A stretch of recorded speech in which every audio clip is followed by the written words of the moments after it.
Bonjour, aujourd'hui notre histoire s'intitule « La Bible et les lunettes ».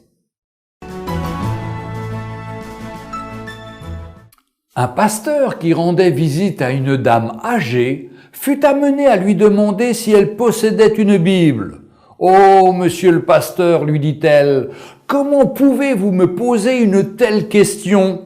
Nous ne vivons pas en païens, sachez-le. » Puis, s'adressant à sa fille, « Va me chercher ma Bible, s'il te plaît. » Le visiteur s'excusait. « Non, ne prenez pas cette peine, madame, je vous crois bien volontiers. » Mais la Bible arrivait, soigneusement enveloppée d'un papier. La vieille dame déplia respectueusement le paquet, prit le volume, mais n'eut pas à l'ouvrir, car il s'ouvrit de lui-même à l'endroit où une paire de lunettes se trouvait emprisonnée. « Oh, mes lunettes !» s'exclama-t-elle. « Voilà des mois que je les cherche, et elles auraient pu rester encore longtemps introuvables. Que je suis contente, monsieur le pasteur, que vous m'ayez parlé de la Bible. Comme vous voyez, j'en ai bien une. » Et voilà tout le prix qu'avait en fait pour elle le plus riche des trésors. Elle était satisfaite d'avoir une Bible, pensant que le fait de la posséder faisait d'elle une chrétienne. N'est-il pas à craindre que dans une mesure plus ou moins grande, il en soit ainsi pour beaucoup de personnes qui trouveraient offensant de ne pas être traitées en chrétiens? Avez-vous la Bible? Oh oui, répond-on. La lisez-vous? Là, la question reste souvent sans réponse. La Bible n'est pas un porte-bonheur. En avoir une ne fait pas de son propriétaire un chrétien. Elle doit être lue, reçue comme étant la parole de Dieu, être mise en pratique.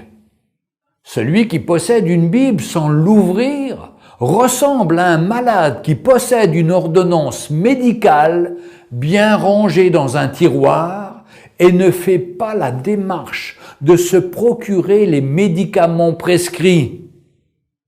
Chers amis, sachez que si vous possédez une Bible et que vous ne la lisez pas, vous en êtes responsable.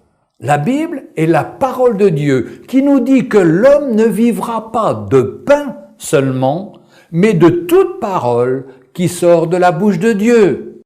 Vous trouverez ces passages dans l'Ancien Testament au niveau du livre du Deutéronome, chapitre 8, verset 3.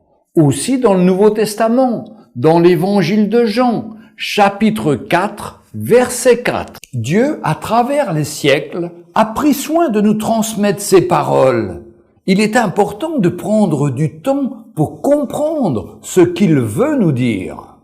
La Bible est un livre extraordinaire, car son message est encore pour aujourd'hui. Je peux y trouver les réponses à mes questions sur le but et le sens de ma vie, sur le mariage, la famille, l'éducation des enfants, le pardon, l'utilisation de mes finances, la souffrance, la peur, l'avenir, etc., etc. Mais j'y puise aussi encouragement et promesses pour chaque jour. Prenons aujourd'hui le temps de lire et de réfléchir à cette parole qui peut apaiser nos cœurs et transformer nos vies. Avez-vous une Bible? La lisez-vous?